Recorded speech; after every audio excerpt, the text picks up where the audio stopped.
All right, we're live. What's up, my brother?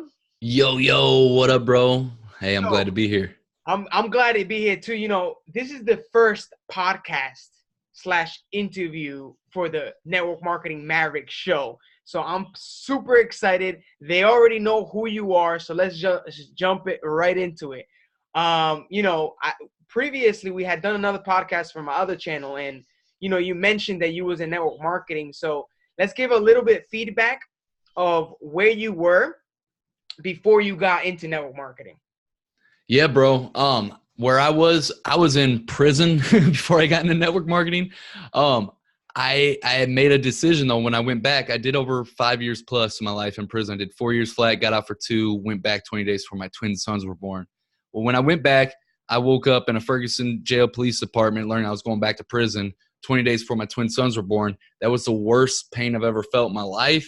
And that was the moment right there that I decided that I was going to take complete ownership of my life, and that I was going to get out, be a responsible father, and be happy and successful. Didn't know what that shit looked like at the time, but I knew I was going to do it.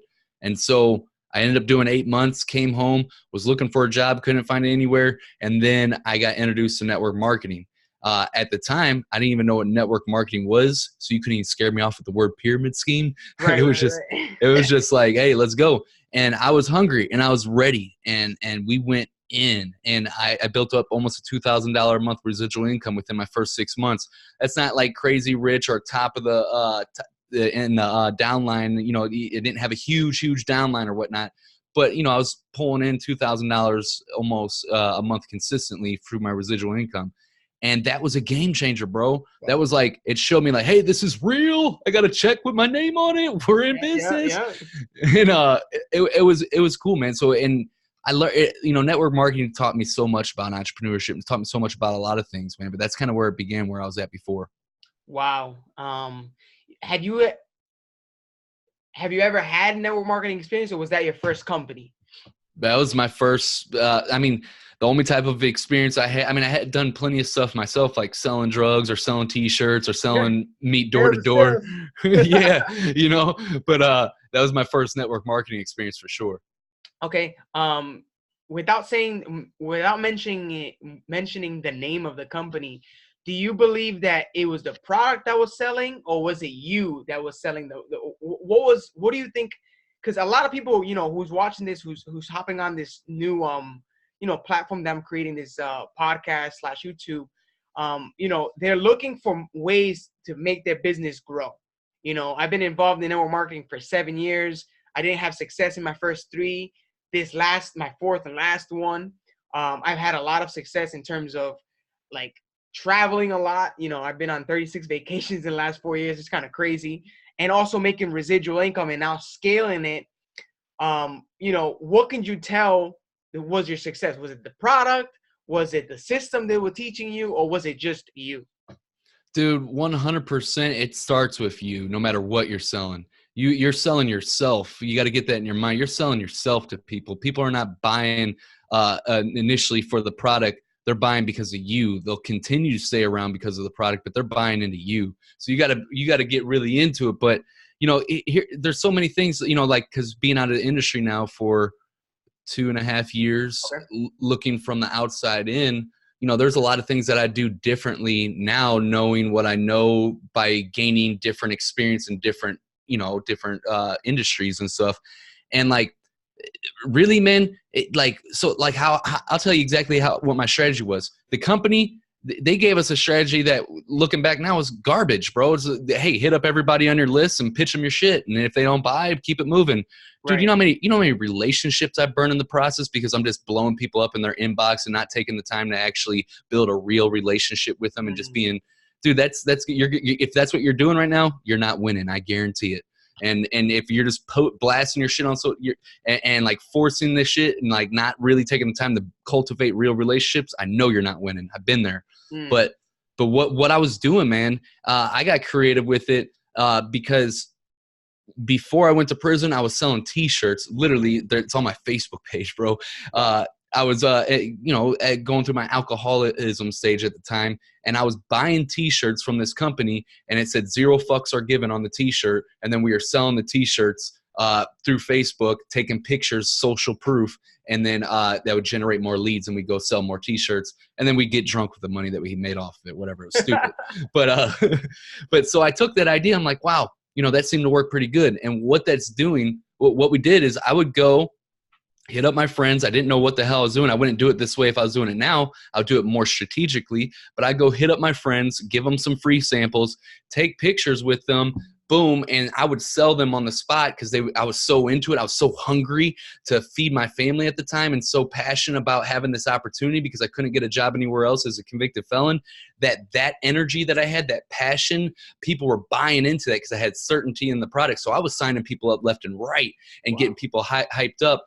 But if you're not passionate about that, if you don't have certainty in the product, you're not going to be able to do that shit. But we would go meet up, take pictures of them with the product and stuff and sign them up and always be sharing everything. Like if we signed up a new person, boom, if we were doing an in-house party or whatever the hell we were doing, we were constantly promoting that. What that was social proof. People would see that on Facebook, like, oh, I want to try that energy drink that he's got. And so it's like, it's other people are doing it. And then the human psychology behind this, they want to go do that too. And then on top of that, so that would generate new leads. People would comment on there and ask about it or hit us up in Messenger, and we keep that momentum going. Now that worked for a while. And built up almost $2,000 a month residual income. But then, your income isn't stable until you've really built a solid organization. That didn't work for the longest time because people eventually it got old and it was strategic enough, but it wasn't dialed in. So yeah, I mean, we could go a lot of different directions. I'm sorry for the long-winded answer. No, it's all good. It's all good. And I think a lot of people, well, I'm writing notes, so don't mind me if I'm not looking at the camera, because one thing that I learned, and I think you said it yesterday, Tony Robbins said, if someone has success, just go model what they're doing. So I'm always taking notes. The purpose of the channel is to interview people who've been in the industry, who are in currently, and who are looking into getting into it. I think you have a lot of value, especially about building relationships. I burned. I'm reading a book right now. It's called the NFL Club. The No Friends League, because you just burn it and you go through the list and you just burn.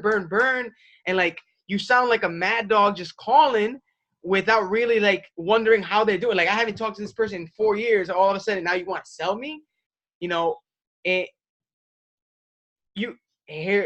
what I want to say. I know you've been building relationships. You're one of the top 200, you're in the top 200 podcasts on iTunes, when you're speaking with someone, what would you say is something that you've learned along the way to build relationships? Yeah, bro, I talk about it a lot. So in that phase though, I'm just constantly blowing through my entire friends list and, let's go try this out. Hey, buy the product or join the opportunity, whatever. And so here's the deal, man. There's good network marketing companies out there and there's bad ones, and there's good network marketing professionals out there and there's bad ones. Just like there's good podcasters out there and there's bad ones. Just like there's good Burger King workers out there and there's bad ones. Yeah. There's good and bad in everything, right? And so the industry gets bad name because there's a lot of people doing it the wrong way, right? But there's good ones out there doing it the right way. And what I learned, man, is I've learned how to network by doing it the wrong way in the network marketing company that I was in, by being taught the wrong way. And so I was burning through my list. I was that guy in your inbox, the annoying little parasite, the maggot that was just like, didn't care about you. I was just trying to sell you shit, buy my shit, and I learned by burning a bunch of relationships in the process of how not to network. And now it's more strategic. I'm always coming from, we're all selfish, all right? We're always thinking about ourselves first. Every human being is. People say that they're not, they're liars, all right? I just don't trust them. But we're all selfish, right? So you got to take yourself out of that selfishness, and you're an empathetic creature too. You can also feel how other people feel and think how they think. Think how that person thinks, feel how they feel. Find a way to come bring value, genuine value. I hate when people say it because it's such a buzzword that everybody throws around. But dude, how can you either help them make more money? How can you connect them with somebody in your network that'll help them get to the next level? How can you help them save time and energy doing something, whatever? Yeah, obviously your natural instincts are going to think, oh, my product helps you be healthier, or my product helps you do this, blah, blah. how can you do that without pitching your product? And how can you like you're building the relationship, just starting the relationship out? How can you make it memorial? Like, damn, Jonathan's a cool ass dude, man. He really, you know, he just came out of the woodwork. And you also got to do it. You can't, it's such a big rabbit hole to go down, but you also, people can tell when you're faking it, when you're just trying to do it just to get their business or something. So you got to really come from a genuine place of, how can I add value to this person without expecting anything in return, and legit do it that way, man. And you know, until you can get that down, you're not gonna you're gonna continue to, people are gonna read right through you. The bullshit meter's really high these days. People can read that, and you're not gonna be able to break through, man. And it's crazy that you say that. And we touched upon it yesterday a little bit. You know, being fake on the gram, dude, you know, being fake on social media. And it's crazy because I'm gonna be real. Like, the last 4 years, I was building it wrong. You know, I was being someone who I was pretending to be somebody that wasn't. And I had a little bit of success, but I didn't have the exponential success because like, you're right. People can smell you. And it's crazy that you're like the underdog.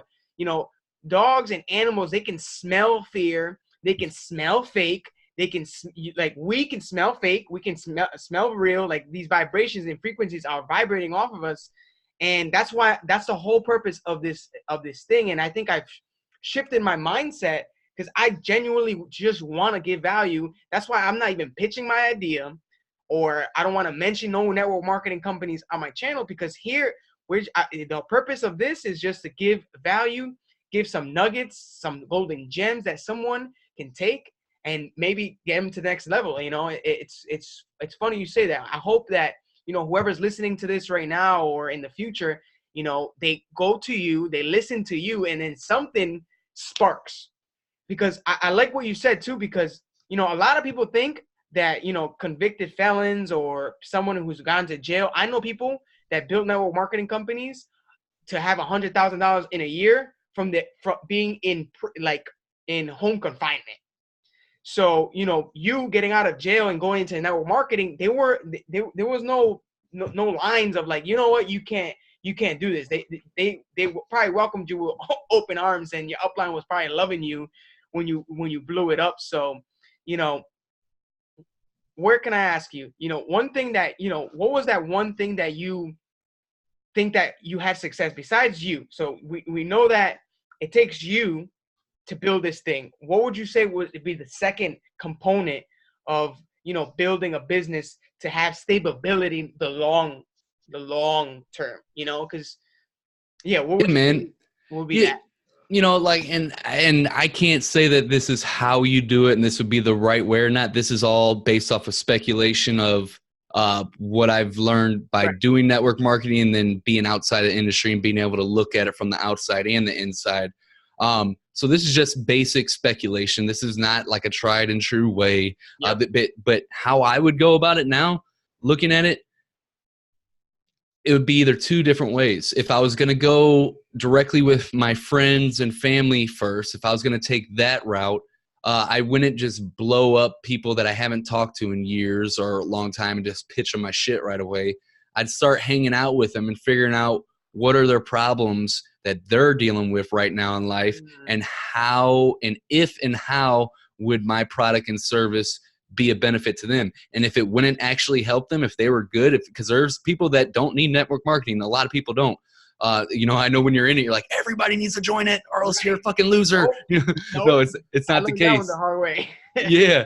But there is a lot of people that also could benefit. So if they can benefit from it, you know, figuring out how, and then coming from a place of genuinely caring about them, you know, communicating that in a way where you're not desperate and needy. Because here's the deal, man, whenever you come off needy in any type of sales thing, anytime you chase, people are going to run. And if you've been doing that, you notice it's happening. It happens in dating. Anytime you chase or are needy in a relationship, the people run. It's with any type of human interaction, especially sales and marketing. So come from a place of genuinely not giving a fuck if they join or not, and trying to help them and doing it empathetically, feeling like, hey, this is a person I truly care about and can I help them? And then go about it that way and start building and doing it. It take a little bit longer, but it'll be faster in the long run because you'll build it the right way and get more people along the way. That's just my speculation. And then or starting out, not even hitting up my friends and family in the beginning at all. And then just letting them see me grow by going about it completely different, hitting up people that I don't know, cold outreach, and actually studying online marketing and maybe running advertisements to your product and having a funnel structured up. And you're not going to win right out the gate if you don't know anything about it. There's learning curves to the shit. Probably be best to find somebody who knows what they're doing and pay them some money to help you get there a lot faster. But setting up funnels and automated marketing systems and start building your downline that way with people outside of it. And then your friends see you start to build your team and you're starting to travel. And then they're going to be like, dude, how the fuck do I do that? And, so, I mean, there's probably a bunch of different ways to do it, but I know I would do it probably one of those ways if I were to start now. Bam, bro. Damn. You just gave the nuggets, man. It's nuts, because that's what motivated me to start this, And one thing that I learned was, I did it the old way, the traditional, go through the list. And I learned literally hard, like real hard, that I had to figure out who had a problem that my service can fill. And if it did, then it did. And if it didn't, then there's no need to pitch them. Like, you just move on. It's not for them. And now, exactly what you said, the second way is where I'm at right now. That's literally what I'm doing in terms of creating a brand in front of the MLM or network marketing company. So you know a lot about building brands. I know you're a coach right now. You're a podcast. Can I say you're a podcast coach? Is that a thing? Yeah, I almost hate the word coach just because there's so many coaches out there that are faking it and can't even help you. But yeah, man, I run people through my podcast program. I make them basically celebrities to their audience. I help them become a top 200 rated podcaster in 5 weeks or less, guaranteed. Everybody that's launched with me done it in 48 hours. Show them how to grow their podcast by 1,000 downloads or more each and every month. Show them how to make $1,000 additional monthly income directly from their podcast. Show them how to interview celebrities, all that good shit. So technically, yes, I am a coach. But also I had the podcast agency where we take all that time that you're doing producing your podcast, we take it off your hands so you can just focus on the marketing aspect of it. Nice. So what would you say for the newcomer or someone already, senior in the industry, to help them build a brand, and that's one thing that I've been learning from the top incomers, that, they have a personal brand. What would you recommend from someone starting from scratch or reinventing their brand? What are some, name top 3 things that you would incorporate? Absolutely. So I swear to God, this shit works because I've done it and I've learned through the school of hard knocks. And so if you're building a personal brand and you haven't been getting traction, it's because you're being fake. You're being a fake bitch and everybody knows. And I'm just being honest with you. And I did that. And here's the deal, man. Branding, all right, if you're Walmart, McDonald's, or Apple, these huge companies, then yes, you can select a customer avatar and then they can be that ideal to that customer and give them what they want and need and all that shit. But if you're building a personal brand, you cannot create the perfect customer avatar and then try to be the perfect ideal for that customer avatar, because then now you're not being yourself. So you have to be yourself. It's a personal brand, and be who you really are, and then you will attract the right people. So for me, I attract out, and I don't even consider, I hate, because alpha males don't even have to say they're alphas. They're not, so they just know or whatnot. But I attract the male that's rough around the edges, that's not scared to speak their mind on things, that I'm not even polarizing. I learned this, man, because I did this shit the wrong way, bro. And this is some real shit, man. I was trying to fake and front and act and be like something I wasn't. I used to wear suits, bro. I used to wear suits. That is not me. That's not me. I'm not knocking suits, but that doesn't fit who I am. Right. I used to act like this cut and dry professional type or whatnot. That's being fake. And then I would act like I can you'll see it all the time. You'll see people on Facebook. They'll be like, I'm a personal branding expert. I'll help you blow up your brand. They got 432 followers. Bitch, how are you going to help me build a personal brand? You got 432 followers, bro. Come on, man, let's be for real. You got people that and then they got people that are confused and they'll say stuff like, I'll help you find the inner self and bring it to the real surface or something. I'm like, what the fuck does that even mean? And they're all messed up still.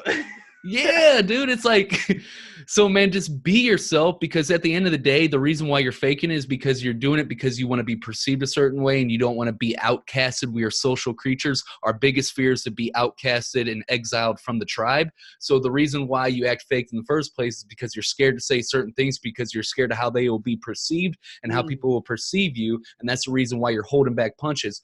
But at the end of the day, no matter who you are, if you're being fake, being real, or being semi-fake or whatever, there's always going to be people that don't like you. There's always going to be people that hate you. And there's always going to be people that love you. And it's so much easier when you're just being yourself and not holding back those punches.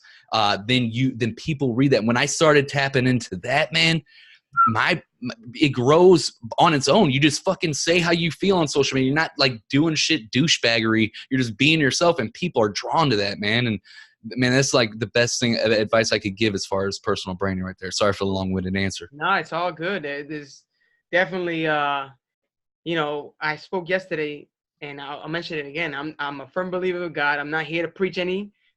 Fair disclaimer, not preaching God, but you know, I'm a firm believer that He speaks in repetition, and so it's just crazy. I keep getting smacked with the same message in my face. It's all good because it's finally, you know, we letting it bloom. So I know you got another one coming up in 8 minutes. This guy's crazy. He's doing a marathon of 50 podcasts in 42 hours. Crazy. So I'm gonna let you go. Let's wrap it up. Give one nugget that you would say about network marketing in general, whatever you want, and then give where people can find you, where you at, what you do. One nugget for network marketing would be, that's a good one. And take this with a grain of salt, because I'm no longer in the industry and been out since 2017. But I do also take into consideration I have a unique perspective from being in and then also being out, and kind of having a unique perspective on marketing. But I'm not saying it's right or wrong, but really the main one would be come from a place of a non-needy vibe when you're approaching people. Literally don't give a fuck if they buy or not, and just genuinely try to help solve a problem with your product or service, and have no feelings attached. You have to completely cut yourself off emotionally from it, and literally go in there like, man, I don't give a fuck if they join my opportunity or buy my product or not. I know this shit will help them, and I'm going to try to convince them to the best of my ability. And if they don't, whatever. But don't do it also in a douchebaggery way where you're just blowing through a list. I feel like that will come off. You'll come from a place of power instead of from a place of weakness and scarcity. You'll come from a place of abundance and power in the sense, and you'll be more certain about it, and people will buy into it. People buy, like, you don't even, it's to really understand persuasion is a great skill to master. One of the best skills you could possibly master, period. But even if you suck at persuasion, if you're certain in your product or service, if you have certainty, people will buy into that even if you suck at persuasion. So certainty is even more important than persuasion. Nice. So that would be the nugget right there. I hope that was a nugget. No, that was good. That was good. And where to find me, dude? My podcast, of course. I love podcasting. Underdog Empowerment. Go check it out right now on whatever platform that you're listening to podcasts to right now. To make it easy for you, you can go to underdogempowerment.com. Right there on the front page, I got iTunes, Spotify, Google Play, Stitcher, whatever you listen to podcasts to. You can click a little button and subscribe to it. Hope you guys see you over there on the show as well. Jonathan, thank you so much for having me on the show, man. Brother, thank you so much. Guys, I'll see you in the next episode. Peace out. Yep.